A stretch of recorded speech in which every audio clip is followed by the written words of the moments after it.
All right. Welcome, everyone. Hopefully, you can hear all of us.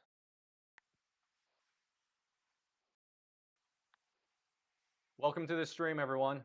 We've got a super nice one for you guys. I'm really excited about this. We got of the two of the top MetaZoo players. They both won tournaments from last year.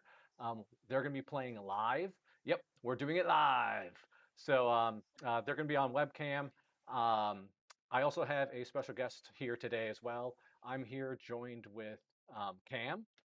Uh, Cam and I, we met about, I think it was like 6 months ago. We've been playing at our local gaming group. It's been super fun. Um, yeah, so let's see. I'm going to adjust one thing. Cool. Oh, kind of quiet. Hold on one second. I'll pump me up real quick.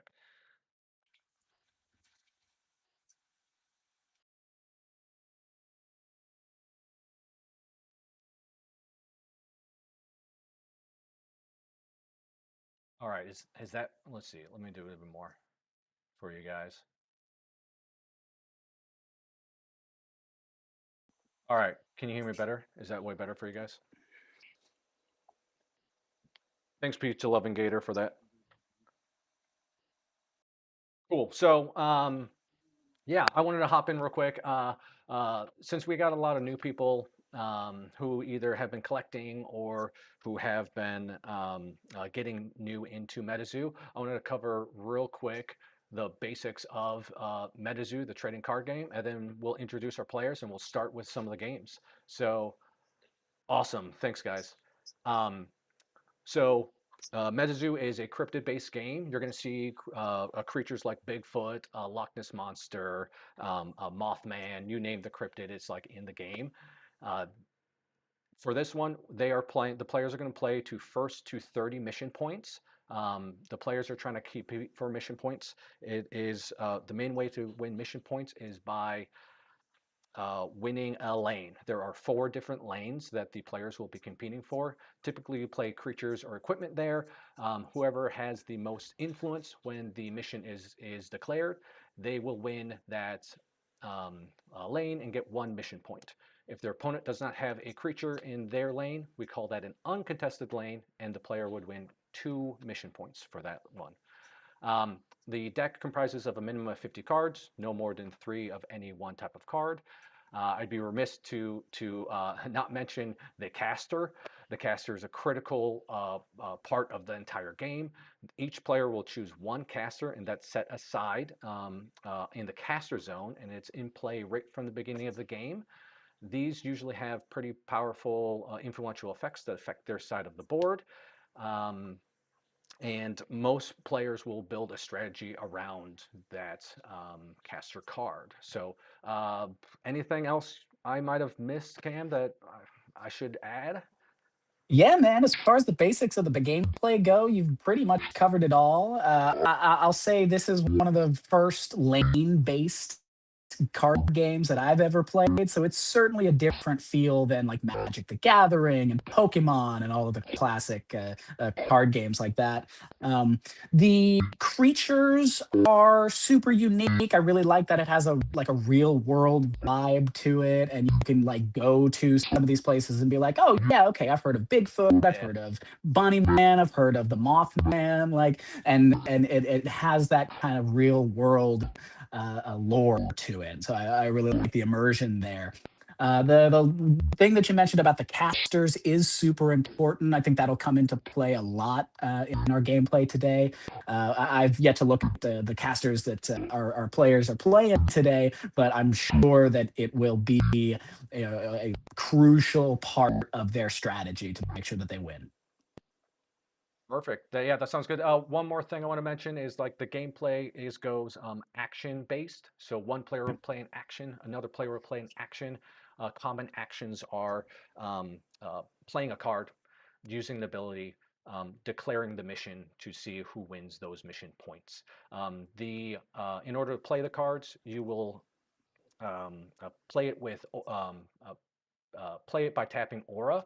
Aura is similar to land or energy in other trading card games. The one difference is the aura cards are not within that main deck. There's a separate deck. Um, where all the aura cards are, and then you will play them one at a time each round. So at the later rounds, you'll be able to play more cards or more powerful cards. So let's introduce our two players. I think I've talked too much about the gameplay so far. If you got any questions, drop them in the chat. We'll answer them as we're watching the gameplay. But the first player that we got is Ben. He's playing out of Ohio.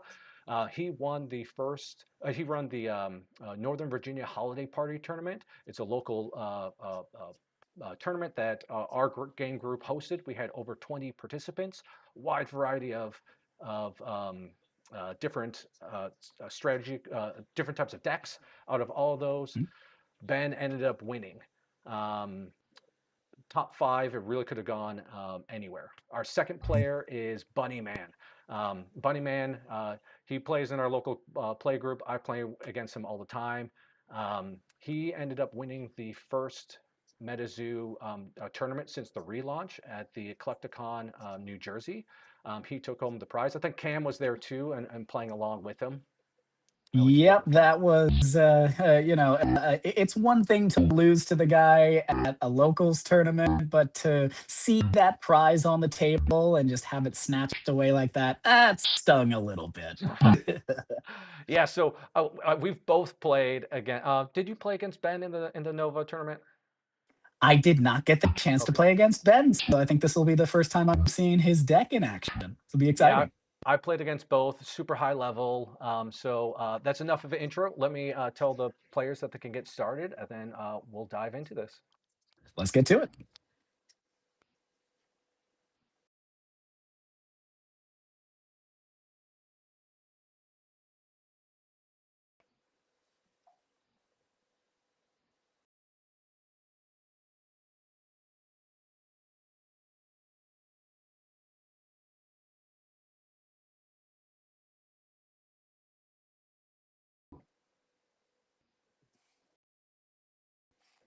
Excellent.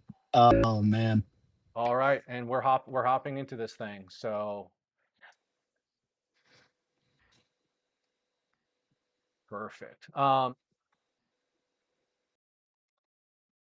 Let me pull up. I'm going to pull up their cards for a second. So Ben is playing Bridget and Bunnyman is playing Adrius. They're just getting started now. Should be a fun matchup. Let me pull up. I've got Adrius set up, I think, already for us. Yeah, absolutely. Adrius Sears. Savage here. On play, put the top two cards of your aura deck into your aura zone untapped, and put the top card of your opponent's aura deck into the aura zone tapped. We're going to see big cards from Bunnyman. Yeah, that's exactly the idea. I helped him set up this deck, and the idea for it is basically just an aura blitz, leaning right into Adrius's ability there. She allows you on play to put the top two cards of your aura deck into the aura zone, basically giving you two more free aura right there in the round. She is a three cost, so we'll see what strategy that Bunnyman has put together to get her out there in the first place. But the idea being, of course, getting her out as soon as possible and making sure that you blitz out that aura to get your bigger things out quicker.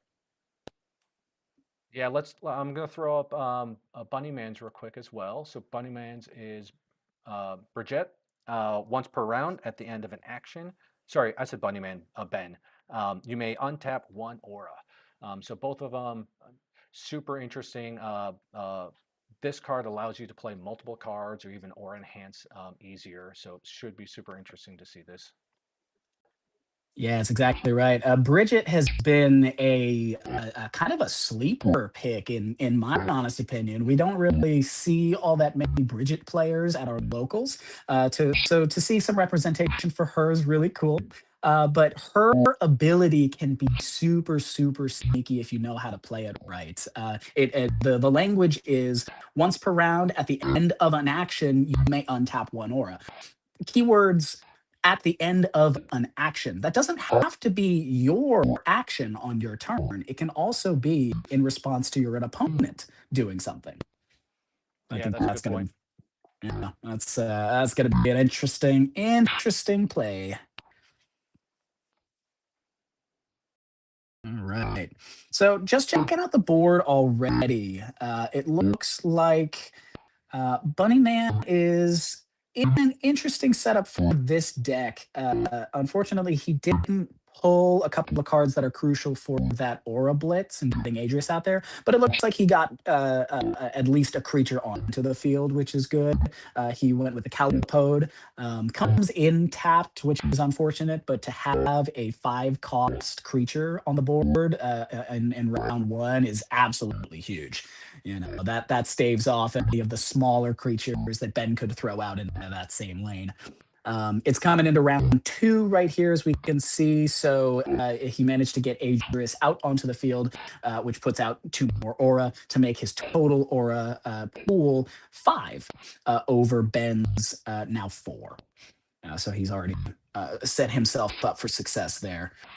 Ben's side of the field is looking fantastic. I love to see an early Loch Ness monster down there. That's really excellent to go ahead and try to get a lane for himself. Otherwise, there's really not all that much that can be done. As you can see, he's already cycling some aura in there. He's doing his aura swaps to tap into his water, his secondary aura water in there. Pulled up the And two. just as yeah, I pulled up the two calipodes up there. Bunny Man's got one in each of those lanes.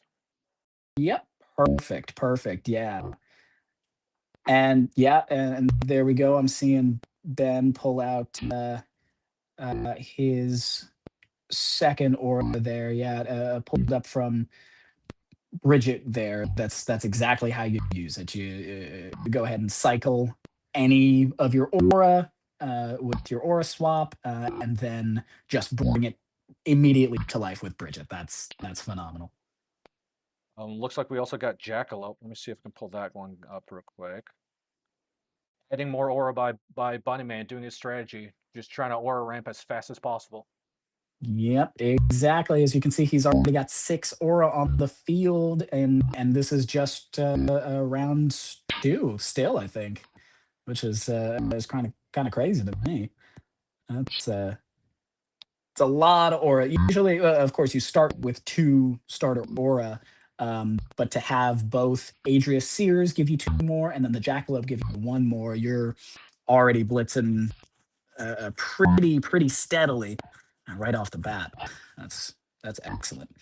In addition, I don't know if you can see it too well, but that second lane of Bunny Man, second from the top where that Calipode is still active, the Terra, the end of the world, is phenomenal as well for his specific deck and making sure that he has available aura to play. Of course, the ability for End of the World being once you tap it, you can untap one of your auras and use that again. So he's already looking really good.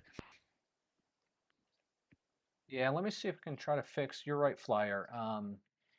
Their setup is. Let me see if I can flip the camera for us because one of them I think needs to be mirrored. So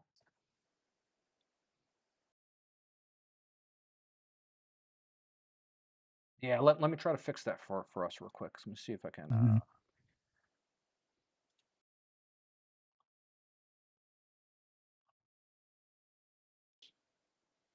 Um, that did not work for me on this side. Mm. Well, I'll see if we can get that to work while we're playing. Yeah, and of course, this is always something that you have to iron out. The both of their cameras technically are correct. They don't need to be flopped. I do fear that Oh, it's they on their may side. Yeah. have. they may have set up their terras incorrectly here. Yeah, we'll talk to them and try to fix that Yeah, next game. yeah, 100%. All right, Yeah. what's the card that big guy that Ben just played? I always forget his name. You're talking Gumbaroo, the six Gumbaroo, that's cost right. 9 influence. I love He's a Gumbaroo. classic. Yeah, pulled him from MetaZoo 1. He has Gumbaroo has always been a kind of a thorn in my side.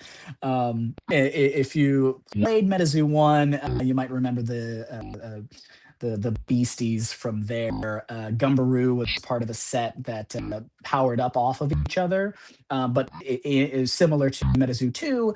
You weren't actually able to do any damage to him, so he was super hard to get off of the field at all.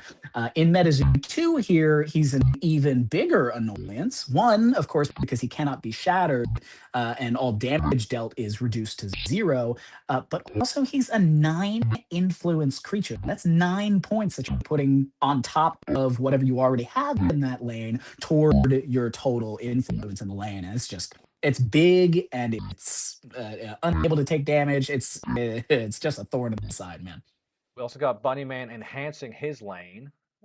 His caster has the aura enhancement ability, so he can take one of his aura for an action, add it to the lane, and it adds destruction. Unfortunately, he added that aura to a lane that the Terra card says destruction has no effect.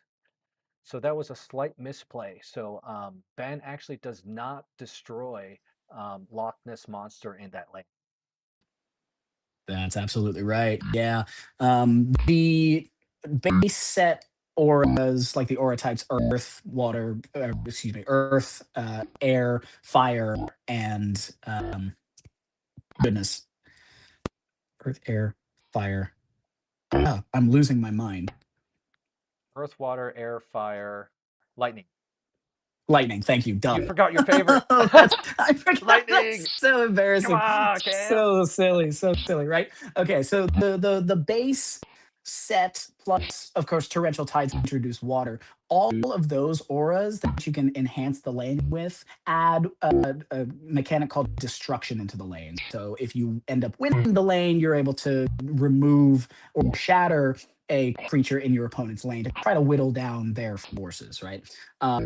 With the Secret Shadows expansion, they went ahead and changed the aura ability to be steal a point. And I really enjoy that mechanic, Same. especially with the Adrian Sears deck that Bunnyman's playing right now. You'll see some sneaky stuff, some tricks in there once he gets to some of his bigger aura creatures.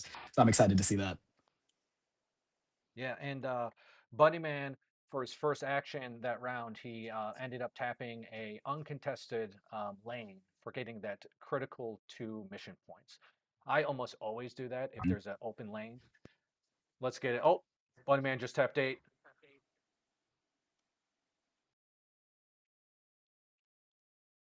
Minotaur's on the board.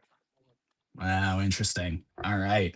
So he's really going for broke at this point. I feel like he's trying to get as many of Ben's creatures off of the field as he can while he can.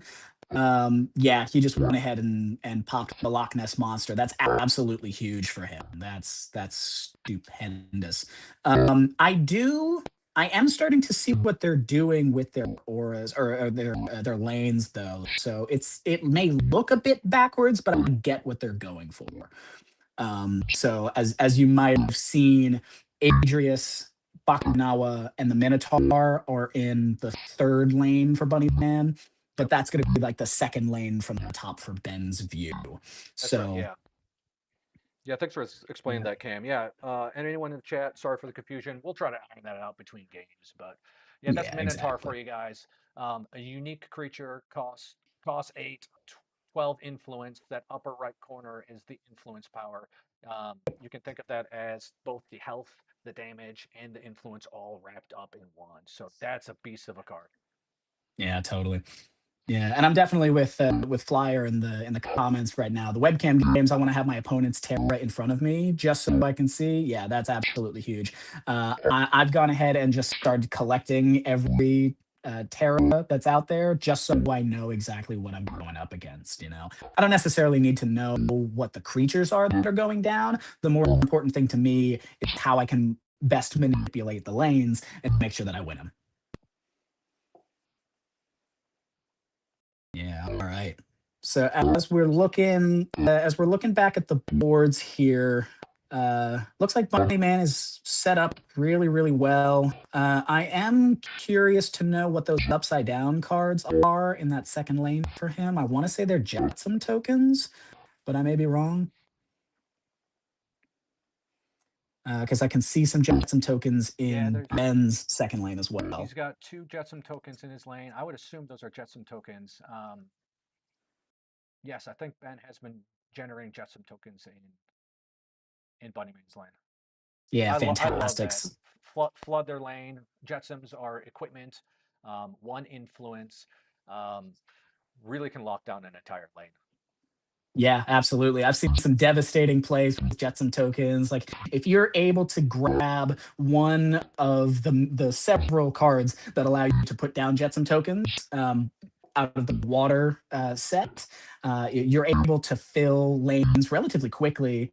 In addition, there is one water strategy called Toss Overboard. I want to say Yep. that allows you to throw 2 or 3 Jetsam tokens across the lane. But then, Grim, of course, I'm sorry yeah. to Go ahead. interrupt, but like Grim Reaper was just played by Bunnyman, and the Yep. immediate counter, Ben returned it, splashed it back to his hand. Brutal. Nice counter move. That is excellent. Yeah, that's exactly the type of sneaky stuff I was expecting from Adrius Sears' deck. Getting those 9 cost, 12 influence creatures out on the board super early. As you said, Ben had an immediate answer for it. He was absolutely ready for anything that Bunny Man was going to throw onto the board. Like with Adrius Sears, you're going in expecting big stuff. So if you have ways to either, as Ben just did, bounce that thing back to the hand, so he has to use all of his aura in order to get it out, but then can't put it out again because he's used all of his aura. That's an excellent trick and an excellent stall by Ben there. Yeah, Here's hoping Grim he Reaper. has another one though. Grim Reaper's brutal. Yeah, absolutely. And there's that the steal the MP mechanic, the mission points there. That's right. If you're behind, it feels fantastic to watch their points go down while yours is going up. But when you're ahead, it does just kind of feel like a beat down in a way. And Bunnyman just enhanced with that steel, that dark aura. So he just stole. So we're gonna see Ben decrease from 5 points to down to 4, and Bunnyman's up at 13. So we're at 13 to 4. Bunnyman's beating Ben. Next round. How Yeah, much look at order we that. got? We got one, two, three, four, five, six, seven, eight, Bunnyman is nine. looking at all 10 of his, I And then believe. Ben's now at 9. So Ben is finally catching up, but still 1 ore behind. Yeah, I'm really excited to see what Ben can pull out of here. I don't know what large cards he has, but if I had to hazard a guess, it's likely that he has one of the best cards. Arguably, one of the best cards in the game is the Kraken coming from Torrential Tides, a That's right. 9 cost, 12 13 influence creature there that just completely wipes the entire lane, both sides, yours and your opponent's, completely free of any non-water creatures in there. So it doesn't touch equipment. So if you manage to fill your opponent's lane with Jetsam tokens, and they only have that one non-water creature in there, you can just swipe it away, and they don't have anything to contest the lane. It's just equipment. And Ben, Absolutely we crazy.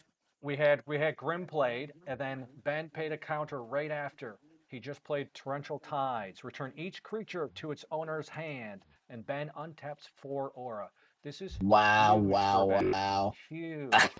So now what you're seeing is just the equipment out on the board. So you see the 4 equipment in that one lane and then the 1 equipment in the other lane for Ben. So this can be a huge swing. What a counter. I am I am very, very impressed with what Ben is doing. His answers to the biggest creatures out there is flawless. Like he was looking a little behind when the Minotaur came out and took out that Loch Ness monster, but after that, everything has just been a punch for punch there, man. I'm very, very excited here. Yep. And then with that 4 untapped, he was able to add Kappa out into uncontested lane. Perfect. Yeah, that's exactly the way that you got to deal with this Adrius deck. Is that he's of course rushing to get all of his creatures out there, but if you don't have the aura, you can't play your creatures. Yeah, that's right. Yeah, and rare message found. You're right. That's quite a counter to Bunnyman. Bunnyman is Mhm, still up 13-4. Still mhm. quite a game to go. A lot of points to try to overtake, but man, Ben's doing a great job so far. Still bouncing stuff back to his hand. Yeah, phenomenal, man. And in addition, just to make the note, off of the torrential tides, I want to say that Ben was able to bring back an aura as well with Bridget. That's right. I may be mistaken, but he might still have that available. All Yep, and right, then he so it just looks added a like couple more equipment, those Jetsams. So all we see in Bunnyman, all of those cards face down, all of those are representative of Jetsam tokens. Those equipment. yeah, The equipment do nothing unless there's a creature in that lane. that's exactly right. Yeah, I think the best way that somebody put how equipment works at our locals is that Yeah, you can't use a pair of scissors without somebody to use the scissors. So if there's it's the knife sitting on the floor with no one in it. It does nothing. exactly, yeah. So he's got those Jetsam tokens out there. That's devastating to see. No creatures, all Jetsam tokens. He's got to be sweating in his boots right now. Yeah, good point, Collector. You're right. One of the downsides is it's just bouncing all the cards back to Bunnyman. Bunnyman can eventually play it. Will be super interesting. And speaking of that, he's tapping all. Look, 9 aura. We'll see what he plays now. It is Anubis.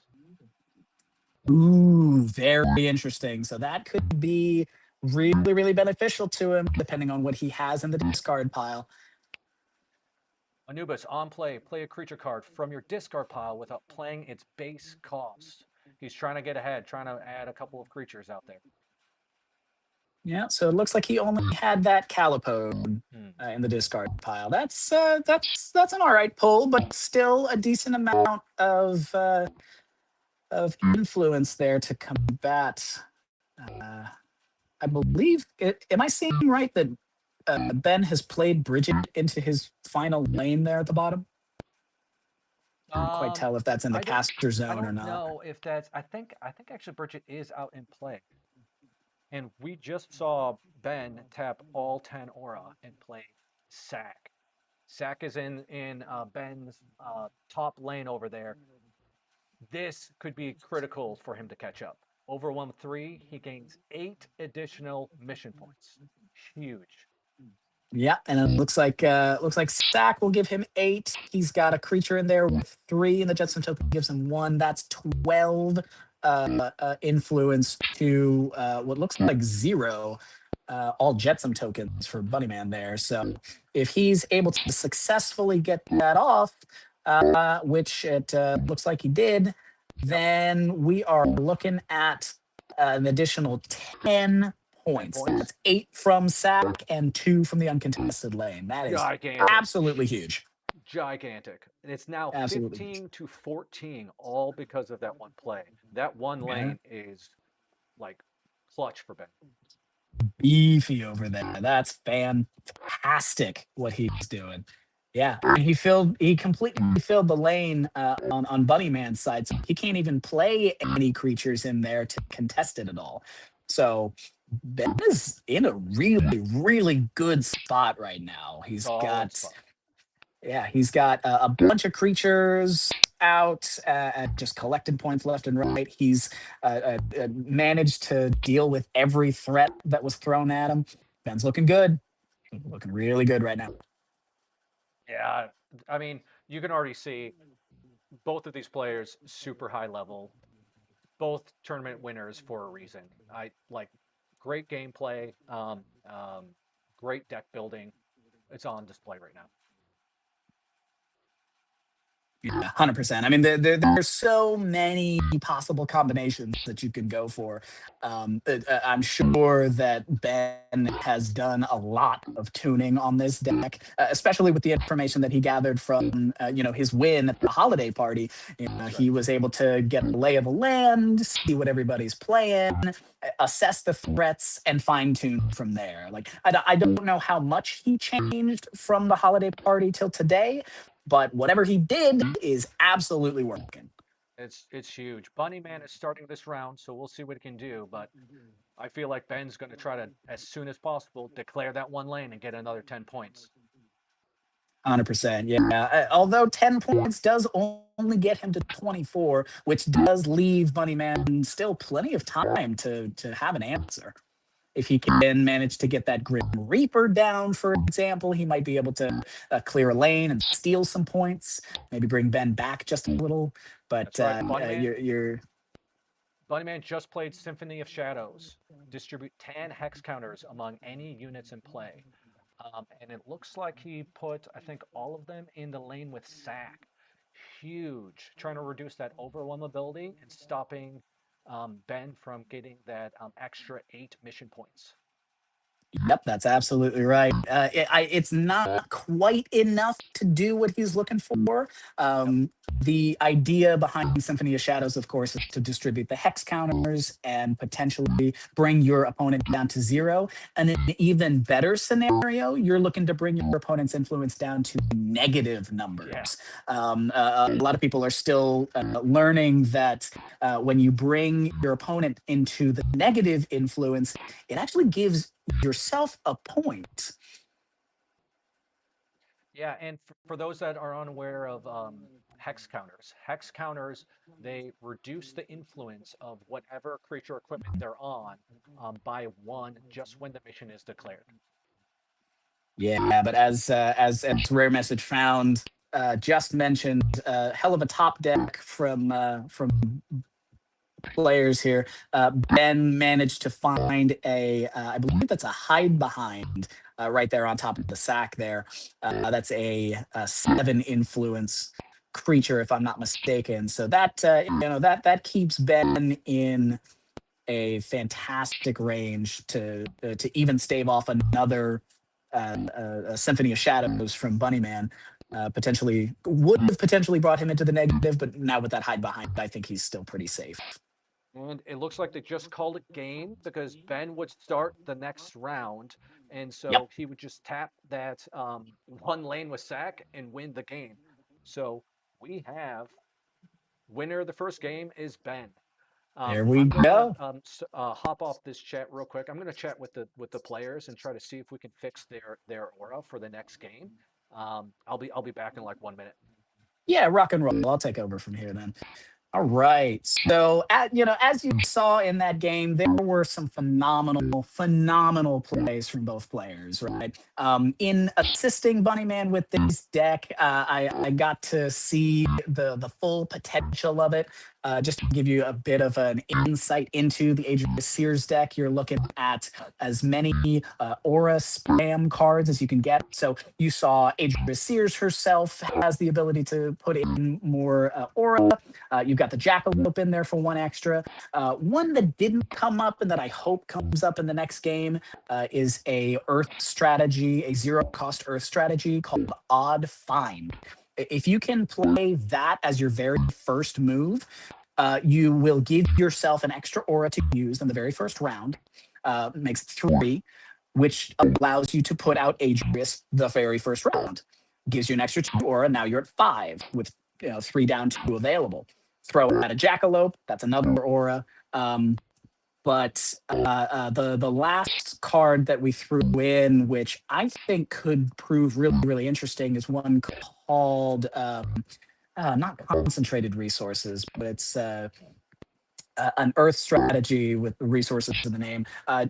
Basically, just a strategy version of Adrius Sears is putting down, discarding 2 cards to put down 2 aura, or something like that. So a lot of potential for that aura blitz. Unfortunately, didn't pay off in the first game, but we will see what happens in the second. Ben's deck, though, of course, you saw Sack putting in exactly the work that Convert Resources Collector. Thank you very much for that correction. You saw in Ben's deck that Sack put in the exact work that he was meant to do. I want to see if we can get a close up on the other card, the 3 influence card that he had in that same lane that was allowing him to make Jetsam tokens. Either that or he was playing strategies that I just wasn't watching. Yeah, I pulled But up Convert Resources for everyone to see as well. yeah, perfect. Thank you. Yeah, and So that's great to discard a big creature to Anubis later. Yeah, Collector's making fantastic points in the chat. Yeah, so Convert Resources, of course, allows you to discard cards in order to put aura onto the field early.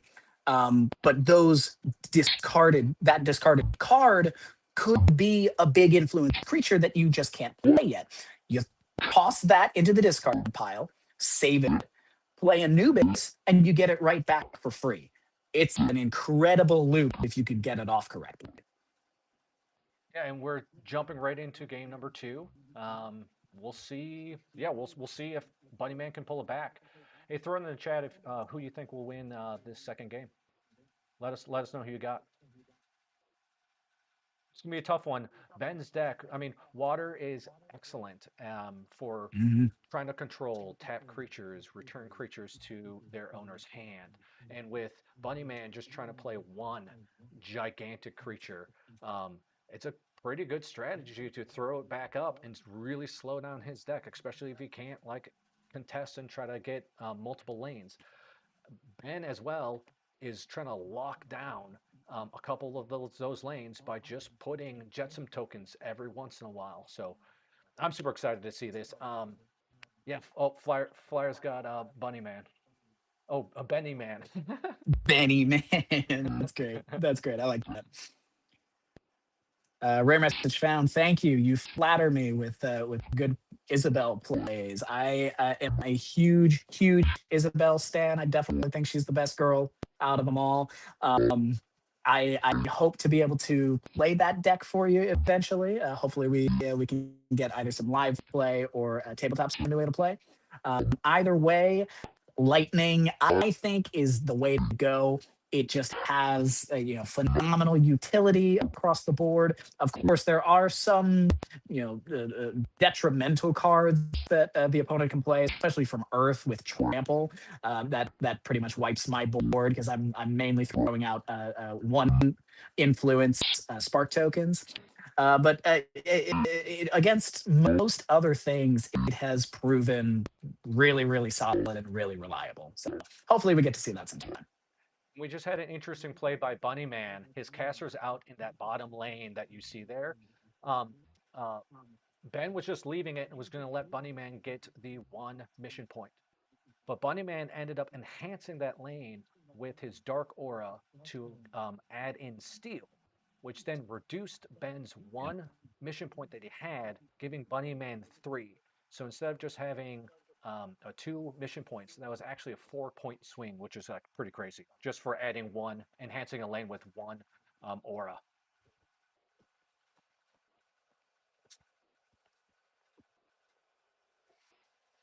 Yeah, I feel like stealing points early can be hit or miss, especially if your opponent just doesn't have points. But I definitely think that Bunnyman did the right thing in that scenario, stealing the early point, just trying to put Ben back as far as he can in case he's able to get Sack out later and like springboard up. And Bunnyman already has 6 aura, tapping for Akunawa. absolutely crazy blitz there. I was explaining a bit of the blitz concept while you were out, but this is an alternate way to get to where we need to be for that high aura cost. Bakanawa there, he was only 6 cost, but you're still waiting till turn two or excuse me, round two and round three to get him out there. Yep. Bunnyman decided to take a kind of a longer route to get there, just based on the cards that he had in his opening hand. He threw out the Jackalope to get his extra aura, and then the very first thing he did the next round was throw out Adris. So I feel like Bakanawa is like a critical card for anyone running Dark as well. 6 cost for 12 influence for, and also has aura enhancement. It's huge. It's always a pain whenever I play against this. yeah, absolutely. No, Bakanawa is crucial. Yeah, there are a couple of cards that, if you're playing that aura type, you absolutely have to play that card, or else what are you doing? Bakanawa is definitely one of those cards for Dark. He's absolutely crucial. One thing to touch on though is his gigantic ability. He's got gigantic 2. That is going to clog up that lane just a tad. But with the large creatures that Bunnyman has in his arsenal, I don't think it will prove detrimental to him. Just to explain the gigantic real fast, it I didn't understand it at first. I thought that gigantic meant, oh, your creature takes up 1 or 2 more spaces in that lane. No, no, no. Gigantic reduces the lane limit from 5, down by however many numbers are on the card. So with Bakanawa, Gigantic 2 takes his base lane limit down from 5 to 3. So he still has those 2 available lane slots to put creatures in. And a good counter to that Bakanawa, right? We saw low cost for that high influence. Ben currently has 2 Honey Island swap monsters out in the bottom lanes. You can Yeah. have multiple creatures out or multiple units out on your side with the same name. They just can't be in the same lane. There's one restriction. If the unit has the keyword unique, they can only have one in all of your lanes on that side. But 2 of these, 5 cost, 10 influence, it comes into play tapped. But once it's up and running, that's a hard one to beat as well. Yep, that's exactly right. But the same actually goes for Bakanawa as well. He's not a unique creature, I don't think. Well, is he? No, he's not. No, No, it's Bakanawa not. is not a unique creature. So you can have 3 Bakanawas out, one in each of the 3 lanes there. Yeah, that'd be crazy. Yeah. Oh, Collector makes a really interesting point. He says, I think Bakanawa is solid mid game and then ultimate sacrifice it later. That is one of my absolute favorite things to do with the dark cards is the card ultimate sacrifice, which allows you to discard a creature in play, and however many influence it has, you're able to distribute hex counters with that. So with a Bakanawa at 12 influence, you're throwing 12 hex counters across your opponent's board. Absolutely huge. Yeah, Huge. 100%. Yeah, this is a fun matchup. Again, Bunnyman's taking the lead, 10 to 1. But Yep. as we saw last game, Ben's control, he really built, right? He's already has a couple of Jetsam tokens in that a second from the top lane, right? Yes. If he can bump back that one creature there and add another equipment, he's pretty much got that lane locked for the rest of the game. Yeah, absolutely right. An interesting thing to take a look at again is the Terras that these guys are using. I see that it looks like in the Bakanawa lane at the top for Bunnyman, he went ahead and replaced his starter aura or starter Terra. He now has Hyperion in there. Hyperion can be hit or miss depending on what your opponent is playing. Um, with Bakanawa in the lane, Hyperion is, directly benefiting him. So no, even if Ben begins to build in that lane, it's unlikely that he's going to benefit from Hyperion. Hyperion gives an extra 5 influence to the largest influence creature in that lane. The tricky part comes, of course, with ties, but I believe the active player who activates the lane there gets to choose which creature receives it. Yeah, I believe that's right. Yeah, that's a good point. I mean, that lane does. It's probably fully locked down unless Ben's got one of his big creatures. Some of his big creatures seem like he could handle that, but we gotta wait a little bit for him to build up that aura. Yeah, absolutely. Um, the second Terra I'll point out is Ben's third lane that he just played the Calipode into. The Terra there is Monongahela River. I really, really like that card in the Water Tool Belt as a deterrent to your opponent. Because of course the ability is when you declare Monongahela River's lane, each you and your opponent tap a creature within there. Now Ben threw down his Honey Island Swamp Monster in there, which is 10 influence. But without a helper before Calipode came in, without a helper, he was just tapping that and not gaining any points from it. So now that he has the Calipode in there, he's looking a lot better. Now he can start cashing in those points. That's right. Yeah, very, very interesting. As you saw in game one, of course, that bottom lane has Bridgewater. Uh, oh, I'm blanking on that name. Um, yeah, whatever that bottom Terra is for Earth there with the knife in the tree. uh, that nullifies any destruction abilities in that lane. As we saw in game one, that Bunnyman tried that, but it looks like he had forgotten about that Terra's effect, which was interesting. Yeah, I want to point out too the aura imbalance between the two players. Ben is Mm. starting to catch up, but Bunnyman's been at 10, the maximum aura that you could actually have. So and again, he's just tapping all 10 to play another big one. Ben is at 8. Yep, as soon as you can with Adrius, you want to get her out. You want to get your aura boosts out there. We haven't yet seen the convert resources that I was talking about earlier, but it really doesn't really matter at this point now that he has all his aura out there. But as you'll notice, wow, a big swing from Bunnyman in that top Hyperion lane. He went ahead and put down the Behemoth. This guy is Huge. absolutely wild. That's a fun one. His ability is a little confusing. Of course, it starts by saying when you play the Behemoth in the lane, you have to put 10 hex counters on him, which brings his total influence from 13 down to 3. However, with Bakanawa in that lane as well, you're already far above the overwhelm requirement, which is 13, to win the game. You know, having a And win condition on a card is risky, but in this instance, it could pay off. it's in the lane with Hyperion, right? So it gives +5 influence to the creature with the highest influence. Huge. Yeah, that's absolutely right.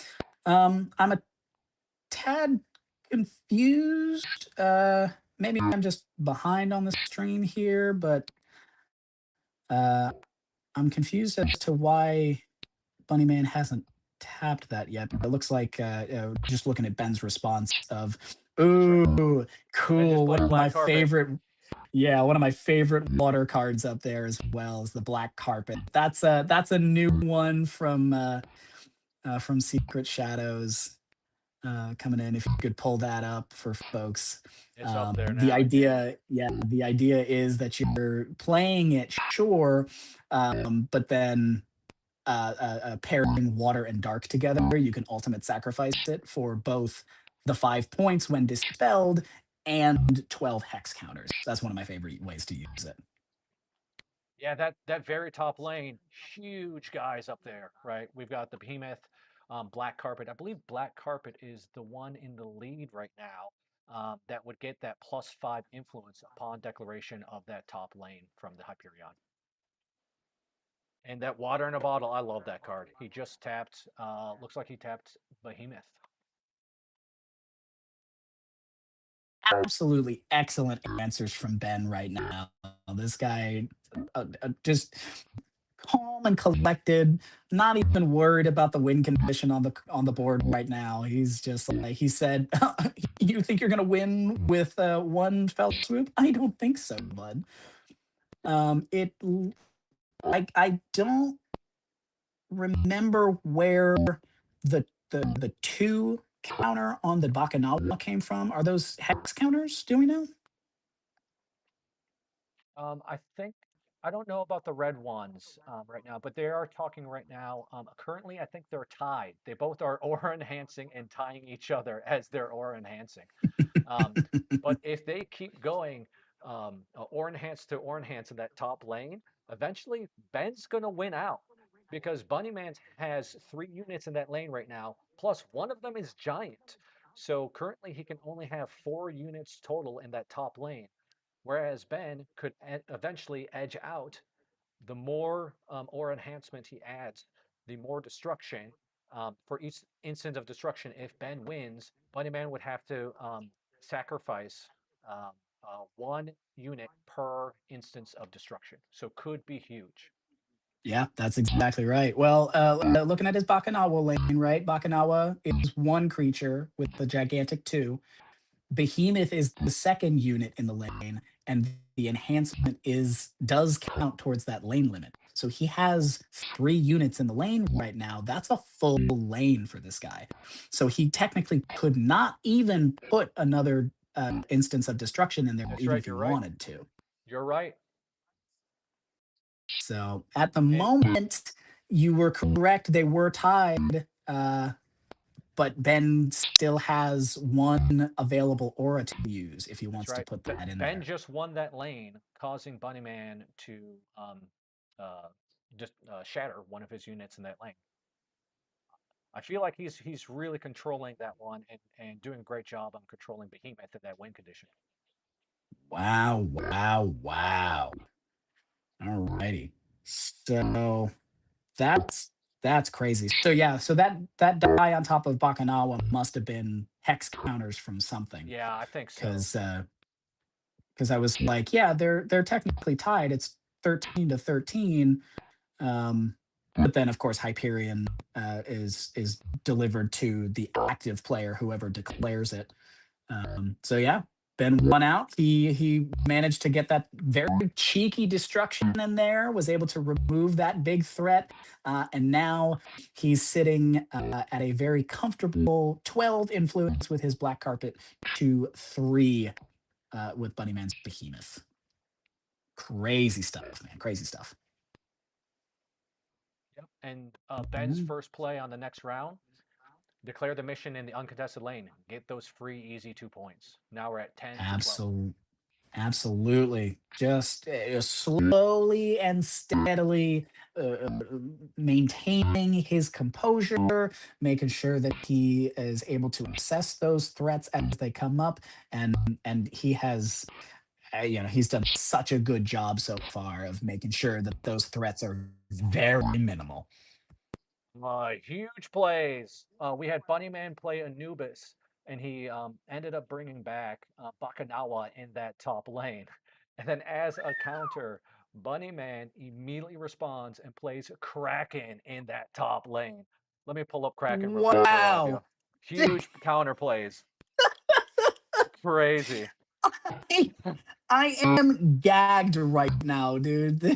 The prowess and composure that it takes to Wild. look a man in the eye, watch him pull out one of his most dastardly tricks, and say, "Not this time." I've got a counter. Oh, Huge. oh, that's this is why we play MetaZoo, It's dude. wild. For those moments right there, man, that was crazy.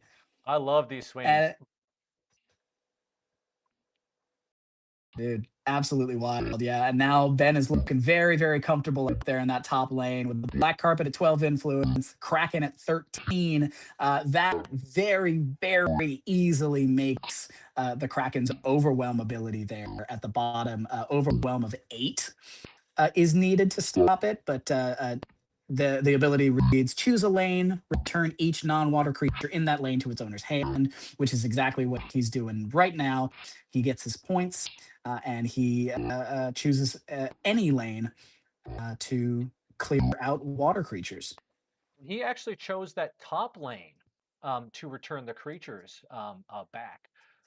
Very smart play, in my opinion, because if he chose any of the other lanes, he would be returning a bunch of his own creatures.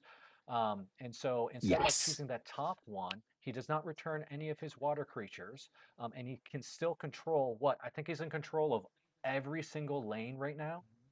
Great play. That is absolutely correct. Yeah, the Honey Island Swamp Monster doing just fine in that bottom lane against Adrius. That's a 10-4 influence. Completely open Monongahela River there for 2 uncontested points. Even the Gumbaroo lane, he's doing just fine. Gumbaroo is 9 plus 2 Jetsams and something else under there that's looking like a total of 14 influence. And then, of course, the Kraken lane is just busted. So And we just had Fortunate Discovery played by Bunnyman. He just looked at the top three. I'm not sure on which three he saw. yeah, fantastic. So I can tell you, he was looking at a Calipode, an Ultimate Sacrifice, and another Bakanawa there. So he went ahead and chose that Bakanawa, and he's deciding which lane to play it in. But looking at these lanes, there's not really a great place to play it. Even if he tries No, putting it in the Hyperion lane, he'll just which he just did. have that. Yeah, he's just looking to have that bounced right back to his hand And that's what Ben from did. He the immediately Kraken. declared that lane, used Kraken's ability. Bakanawa as quickly as it came, it's gone. Yeah, absolutely. Mm, mm, mm. Adrius Sears not looking in a good place right about now. That is nuts. Wow. So, in evaluating a lot of these terras in there, and just real quick, Ben just putting the nail in the coffin there.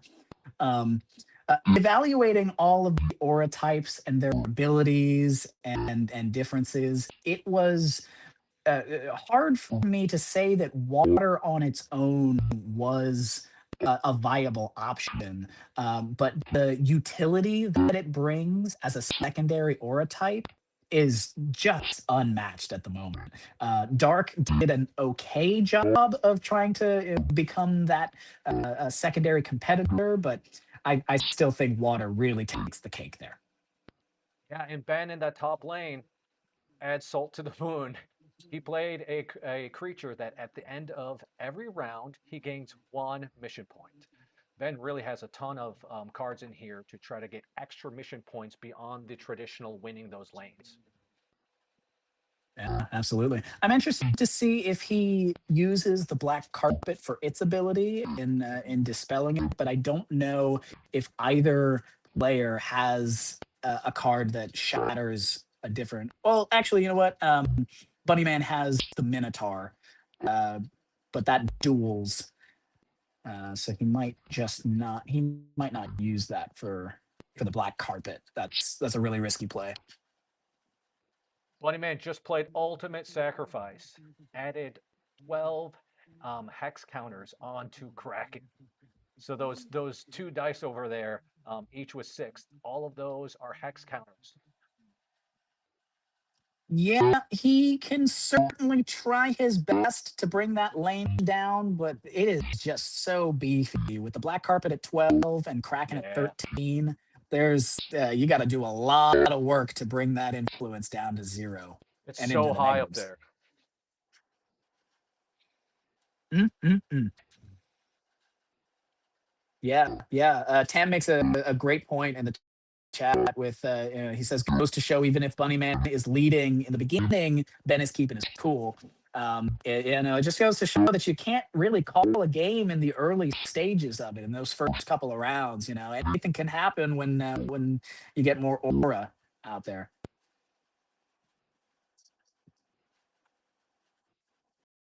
That Ogo Pogo as well.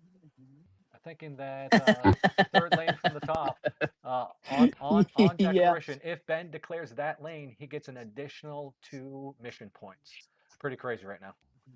Yeah, for a total of 4 if he's the one to do it. If your opponent is the one to declare the lane, you just get the regular mission points from the declared lane. But if Ben declares his own lane with Ogopogo, yes, he will get those additional 2. Absolutely wild board state right now. That's crazy.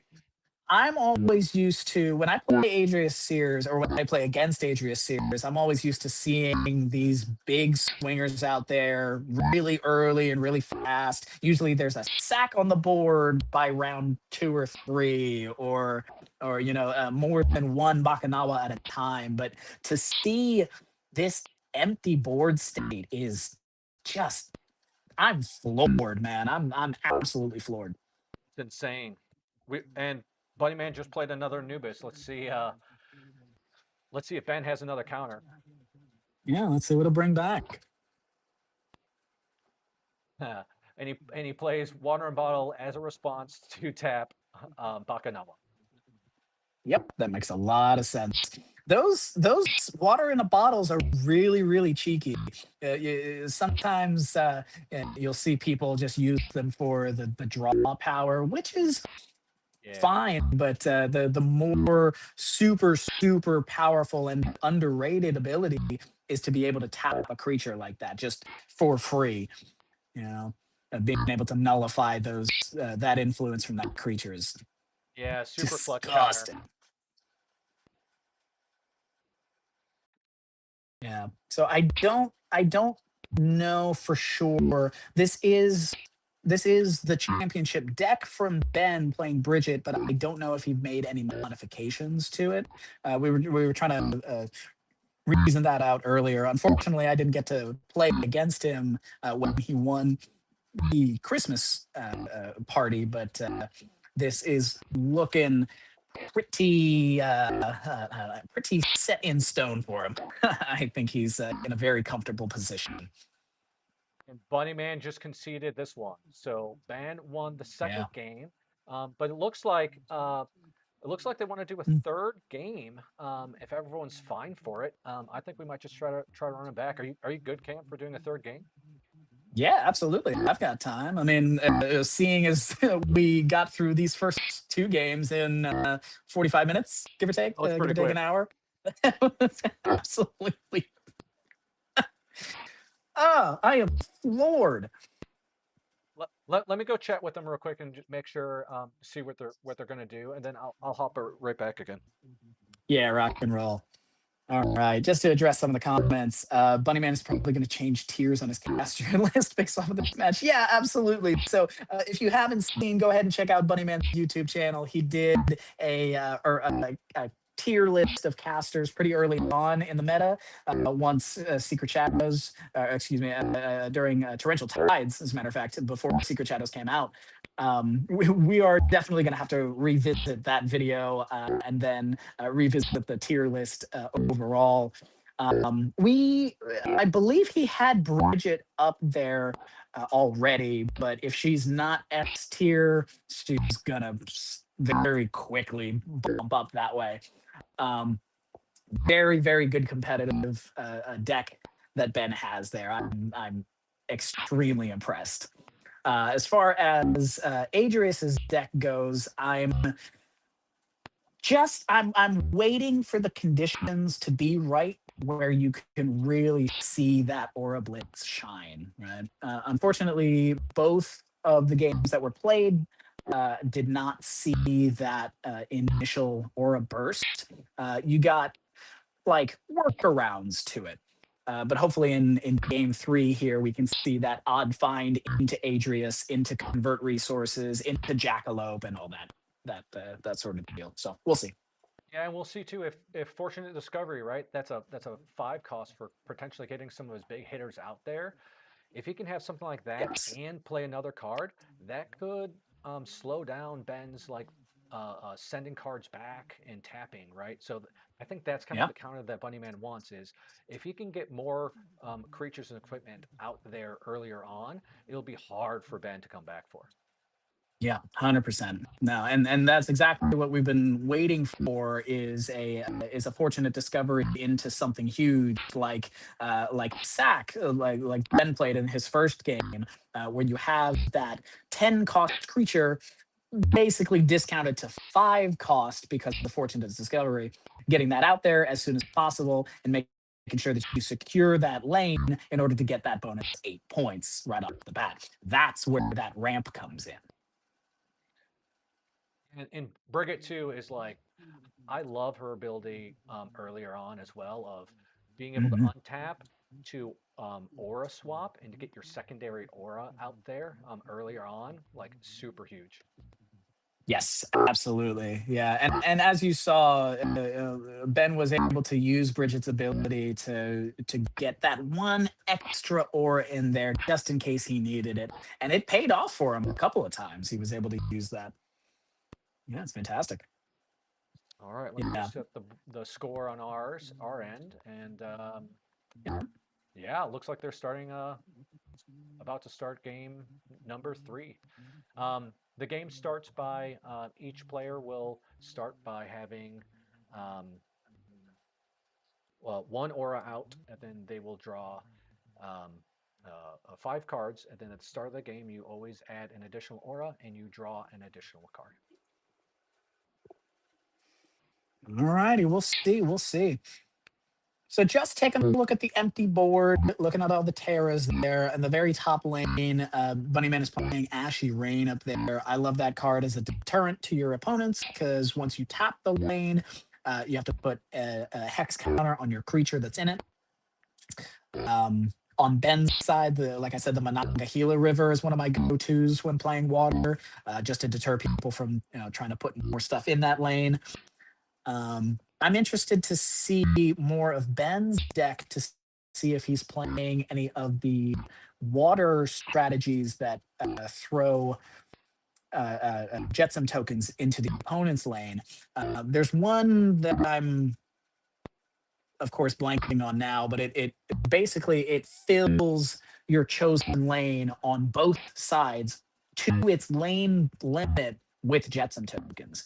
I've seen that used to, put down a low cost water creature in a lane and then fill it completely so that your opponent can't play anything into it, but you still have that one creature on top of your Jetsam tokens to secure the lane. I've seen that happen before.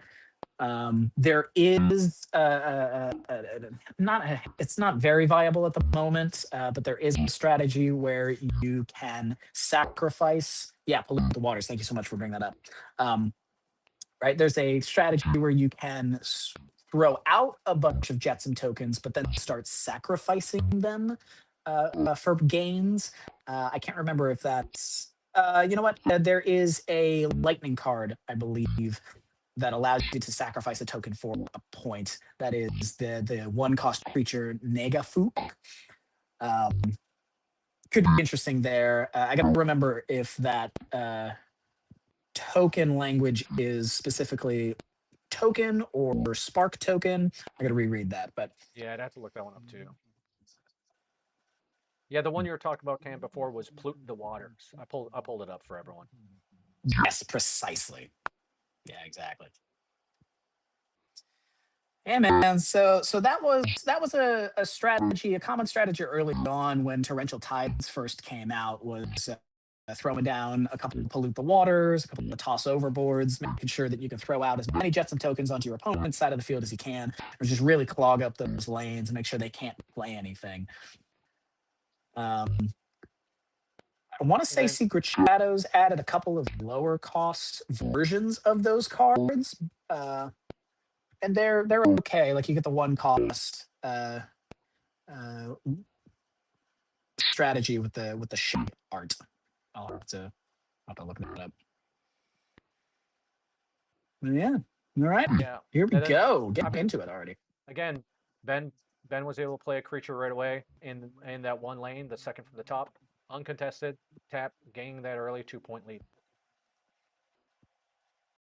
Another bit of a disappointing outcome for Bunnyman's Adrius deck there. not pulling into any of his aura boosting cards off of the first draw there, so he had to swap into dark. Let's try to get that.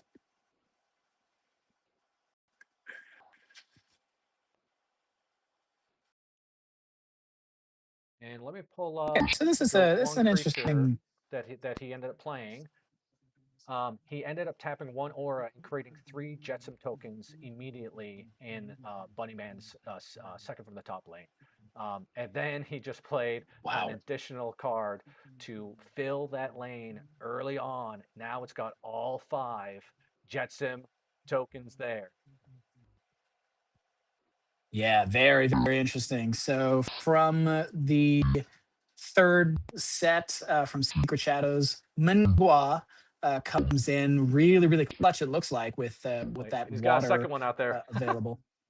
Absolutely wild. He was able to put that down early for 2 cost, untap a water aura with Bridget, and immediately get those Jetsam tokens out. That is phenomenal strategy right there. So he's got the second one available. He has a water aura available. So that's now 6 potential Jetsam tokens that he can put out in one round. That's wow. Crazy. Wow, wow, And, wow. and Bunnyman, the only counter he had was put out his caster in that lane, try to put a creature there as soon as possible so he doesn't fully lock it down with all of the equipment. And just like that, we've got 3 additional in that lane, 3 additional Jetsam tokens. Crazy. Mm-mm. So yeah, that's going to be 6 Jetsam tokens in one round for Ben. He's able to use the water aura on one of them, untap with Bridget, and then use the water aura immediately on the next one. Since he's got 2 copies out, that's crazy. That is a crazy, crazy cool strategy. I like that. That's insane. And that's the end of that round. Now we're on round number 2. Bunnyman has priority. Each player transitions. One round, one player will start the round, and then the other player will start. We call that Oh priority when we're my passing. gosh. They're just playing for fun now, but Bunnyman just showed his hand. He has 3 Gumbaroos in his hand. Yeah, that doesn't really help you when you can't That's get the not aura helpful. out there to play them. Oh, wow. Really, really interesting. So he's got his Gumbaroos, but also the Billy Whack monster. Billy Whack monster he put in recently just for some kind of removal in the lane. It's an interesting card. It is a self-sacrifice card, but it does allow you to remove and shatter all of the creatures and equipment in the lane. So if you can get it down and activate it by tapping it, you're pretty much wiping your opponent's lane there. That's huge. Oh, and interesting. And he just played it in the bottom lane with his caster. We'll see if he ends up using Billy Whack in that lane. Really interesting. Very interesting choice. I mean, I see what he's going for there to make sure that he has enough creatures and influence in the lane to deal with whatever else Ben decides to put in it. But I don't know how much that's going to do when Ben starts putting down his bigger creatures. Yeah, what And a predicament. and Ben just played Ogopogo in that second from the top lane. Again, if Yep. Ben declares that lane, he gets an additional 2 mission points.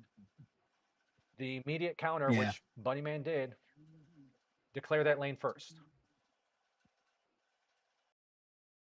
Yep, 100%. So that's a really, really interesting space to be in. So um, I I don't. Oh yeah. Okay. So okay. Yeah. So we're seeing the board correctly at this point Yeah. because we fixed the terras, right? So in that specific lane, right, when we're looking at it from Ben's perspective, he's got creatures in the lane facing equipment, right? Like we said earlier, if there's no creatures in the lane with the equipment doesn't contribute its influence. It doesn't do anything. Additionally, it doesn't. The abilities of those equipments, if they had any, also would not work. So Ben has set it up where he's got creatures and the opponent does not. Effectively, even though there's equipment in that lane, That's an uncontested lane. So he gets 2 points from winning the lane and 2 additional points from Ogopogo, giving him a total of 4. That's right. And he just did that. Perfect timing, Cam. There you go. Declared There you go. declared Right the off the lane, rip. got 2, and then 2 additional from Ogopogo. First move, I mean, totally makes sense. Yep, very very smart plays. When you get priority at the start of a round and have a board state like this, you're in a really really good position. Thinking back to game one, where Ben was able to get out Sack, he got priority at the very end of the game and was able to just tap that lane for points immediately. So, really really good board state right now for him.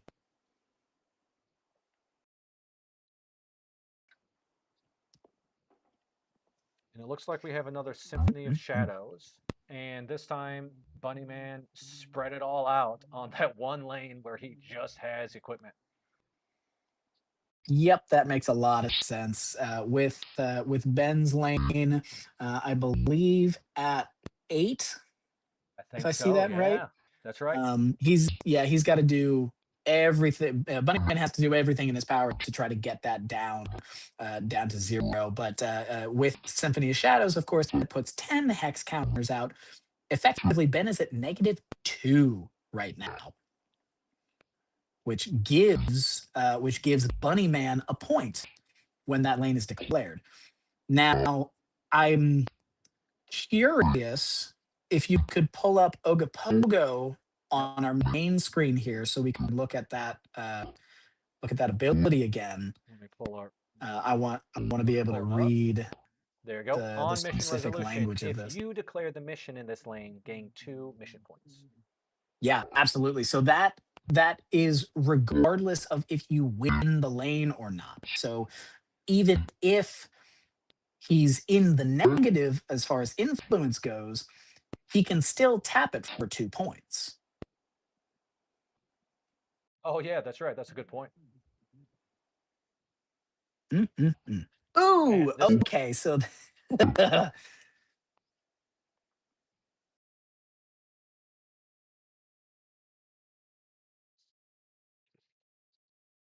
yeah, this crazy, is a tough spot crazy. for Bunnyman. Man, that one lane, we'll see. I mean, Ben in that second lane, I believe his influence total on mission resolution is -2. So he still has to make some up for it. But that Yeah, that's right. Ogopogo, he's still gaining mission points. Only if he declares it. Remember, yeah, That's absolutely. fair. That's right. Yeah. And So we've just seen one of 3 Gumbaroos played. We know more are coming. finally, finally, our boy gets a chance to shine. Awesome. All right. So checking out Ben's board state real quick. In his third lane down, he just put down a card called Deep Star 4000. I really like this card. If we could pull that up as well. This one, you're able to use 2 water aura, I believe, and you can. Is this the one where you can bounce your Yep. own things back to You can hand return and a then friendly play it creature again? to its owner's hand. That's right. And its owner may play it to the same lane without playing its cost. So the play on that Yes. is bounce your own where you have the ability of on play, and you get to recycle and reuse that ability. I love this card. Yeah, that's exactly right. So to give you a little insight on the way I think about this card, right? I was building a deck with Molly Pierce, the new water and dark caster from Secret Shadows. I wanted to play a bunch of on play ability cards, which of course include the Kraken for the on play removal of creatures in the lane. You've got all of the water creatures that allow you to bounce cards back to the hand on play. But the money in that loop that I was going for was in the Terra New York City sewers. So when you have New York City sewers down, of course, that allows the on play ability to play again. So you effectively get 2 instances of that on play ability. You use the Deep Star 4000 to bounce that creature back into your hand and then play it again. That's effectively 4 uses of that on play ability. Absolutely disgusting. That's crazy. I should build a deck. Now you make me want to build a deck based around that. Maybe you'll see that this Wednesday when we play at our local game store. Yeah, It'll I'm be a fun one. interested to see what you do with it, but you'll have to go through mine first. Yeah, that would be an interesting matchup of the mirror of that. Just all the on play abilities. Yeah, totally. So Yeah. Ben All also righty. in that third lane, Ben does have Sea Salt. He's just loaded his deck with as many cards as he can that gain that additional mission points in any way that he can imagine. Yeah, 100%. This is a really, really fascinating display of collectedness and preparedness, really, from Ben here. I'm very impressed with what he's put together today. Yeah, I thought Bunnyman's deck and that whole concept, I thought it was gonna be super hard to beat. And Ben came up with the answer, right? Try to bounce back, try to slow down the deck, pull those big creatures back while also flooding it with Jetsam tokens. Yeah, 100%. I mean, when I heard about Ben's deck at the Christmas party, I was like, "Oh, okay, yeah, the Earth Water combo has some decent plays in there." And of course, the water utility, like we were talking earlier, is just it's unmatched. But to see it take down a, the Adrius Sears deck that has been so consistent is I'm very impressed and quite frankly floored that this has been the outcome today. Of course, like I was mentioning, the Adrius Series deck unfortunately didn't hit a lot of the opening combos that it was built for, which is unfortunate. I really wish we could have showcased that. But maybe if we have time, or if you're able to make it to one of these tournaments or one of the locals meetups, you'll be able to see it in its full glory.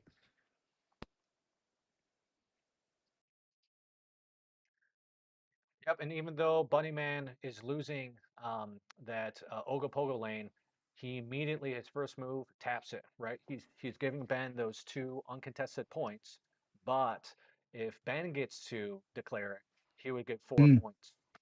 And Real with quick, you that other gotta you Gumbaroo, gotta Bunnyman just called it. He just conceded to Ben, so Ben ended up winning 3 games to 0 against Bunnyman. absolutely crazy outcome, my man. Thank you so much for having me be a part of this, dude. This has been a treat to watch. Yeah, yeah. Thanks so much, Cam, for joining. Yeah, special thanks for you. You made it way easier. It was super fun. Thanks for everyone that joined live, and that's going to be rewatching it as well. Um, we put a lot of work into this streaming setup to try to get live gameplay to all of you guys. So we'll work out some of the kinks, but hoping to try to do more of these in the future. Also, special shout out to Bunnyman and Ben for being our two first players. I really think they showed some of that high level like gameplay. Um, yeah, so like thanks for watching. I'll let you guys know if we end up doing more of these in the future. I think Collector is doing a live stream on Whatnot right now. So if you guys want to hop over there and continue the MetaZoo party, he'll have cards for sale and we'll be hanging out there. So anything else you got to add, Cam? I think this was a phenomenal showcase of the prowess that comes with doing your research, reading all the cards top to bottom, making sure that you have assessed all of the potential that your opponents can bring. Big kudos to Ben, like that just it really solidifies his win at the Christmas party. Um, yeah, I'm excited to see what we get up to next on this channel. I'm excited to see what the next matchup is, man. All right, thanks again. Oh, my dog's barking. It's time for me to go. We'll see you Be guys called. next.